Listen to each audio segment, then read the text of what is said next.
Hello, I'm Brigantia Blackbird of the Blackbird Grimoire. Welcome to the daily forecast for Sunday, March 17th, 2024. A very good morning to you, and of course, happy Soonest Day. Today's astrology. Our sun is in Pisces, a mutable water sign representing compassion. The moon is in the second quarter Cancer, which is a cardinal water sign representing sensitivity. Mercury is in Aries, a cardinal fire sign representing alertness. Venus is in Pisces, a mutable water sign representing compassion. Mars is in Aquarius, a fixed air sign representing staidness. Jupiter is in Taurus, a fixed earth sign representing practicality. Saturn is in Pisces, a mutable water sign representing nostalgia. Uranus is in Taurus, fixed earth sign representing renovation. Neptune is in Pisces, a mutable water sign representing imagination. And Pluto, of course, is in Aquarius, a fixed air sign representing reformation. So our moon phase at the moment is waxing gibbous. This is the time to focus on the cultivation of your intentions and to work towards actual manifestation. We've already planted the seeds. Move away from that, get on to the next stage. Now, because the moon is in Cancer, do build up your home life, do nurture relationships, and do express your emotions in a healthy way. But don't linger in public settings with lots of people if you don't have to. Don't eat your feelings, and don't get lost in nostalgia or regret. Essentially, don't get lost in that whirlpool of watery emotional energy today. Now, it is the day of the sun.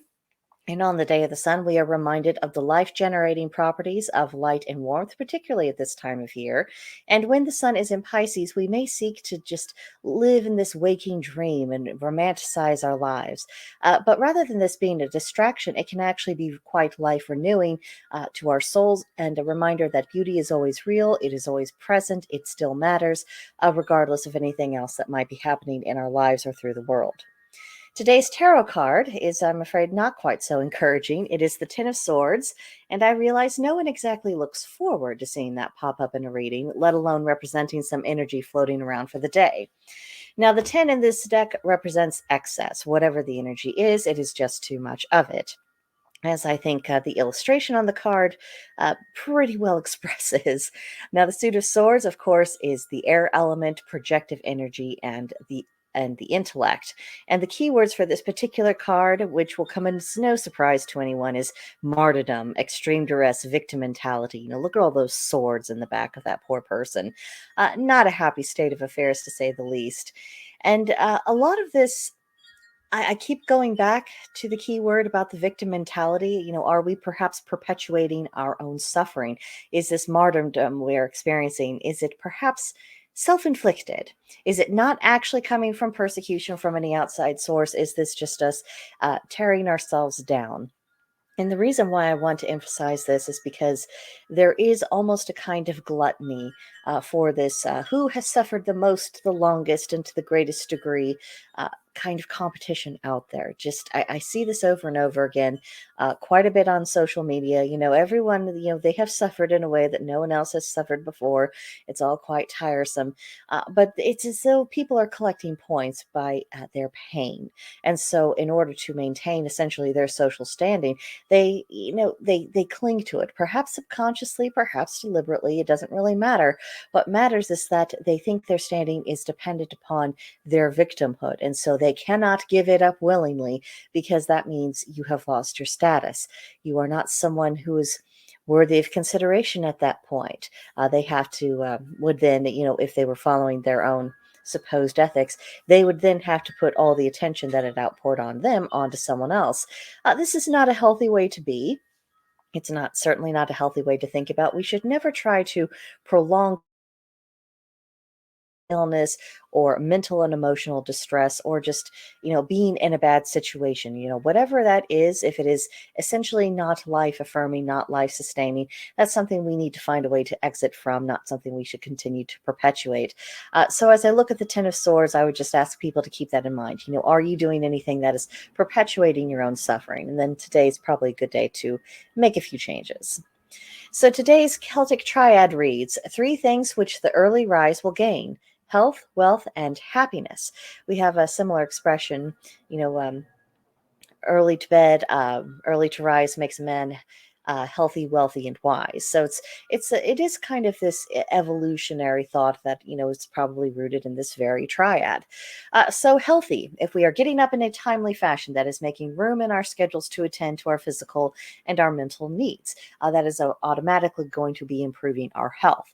If, as far as wealth goes, if we aren't delaying getting to work, if we are going about our business, if we are spending our time constructively and productively, we will be better off financially, and also better off in our spirits if we do so.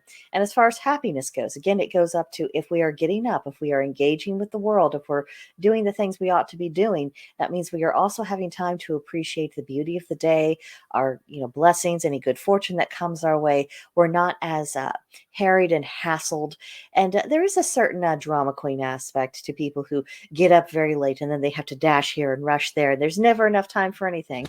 Well, perhaps if they had a little bit more moderation in their lives, they wouldn't be so rushed. They wouldn't have so many dramatics, and they would be able to actually enjoy things. And, just a thought. The Celts certainly had ideas on that topic. So today's magical correspondences, they are all centered around the intention of learning. There's always something to learn. And if we are struggling to learn something, like my old nemesis of astrology, I still think that we have to continue to find better ways to communicate that information and how it all fits together than what is presently done. But anyhow, whatever it is you are struggling to learn, if you set aside a particular place where you're studying, a particular time, include some of these correspondences into it in some fashion, that will help improve the atmosphere for your learning, and you can go about things more constructively. So the color is yellow. The plant is the honeysuckle, which, if you have not had the good fortune to smell the perfume of honeysuckle, I don't know what to say except for I'm very, very sorry. It is a beautiful smell. I look forward to it every year. The animal is the bobcat. Obviously, this is a wild animal, so don't go out and think you're just going to pick up the furry thing and snuggle it and feel better. No, no, no. Think about its spirit. Think about getting some perhaps lessons from the spirit form of this particular animal. That will serve you in much better stead. And you'll have fewer scratch and bruises and scars. And the stone associated with learning for today is dambarite. It's kind of this palish yellowish stone. I think it would be very easy to mistake it for a topaz or even a yellow diamond if you weren't looking too terribly closely. So a question I want to leave you with this intention is, when was the last time you were actually excited to learn something? You were learning something because you really, really wanted to, not because you felt like you had to or there was any kind of duty associated with it. What actually fires up your intellectual curiosity? What fuels that sense of adventure for you to where I want to know more about that? Because whatever that is, there's probably a reason why you are being drawn to it. So follow that when you do have the time to do so. Now, for our pagan practice today, if you're going to be meditating, you might meditate on the question of what gives you hope. We are living in a hope-killing society, so cultivating your hopes and protecting your sources of them is very important. If it's warm enough, it's still the weekend. Go out there, have a family picnic if you can. Also, take the time to bolster your magical home protections.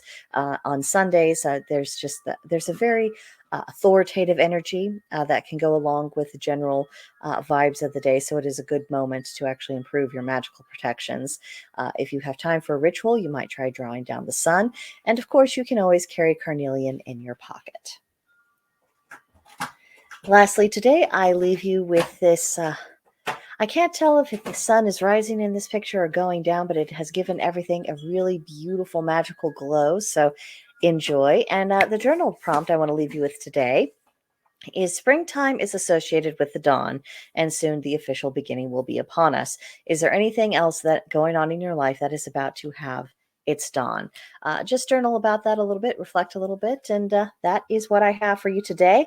There will be, of course, another daily forecast for tomorrow.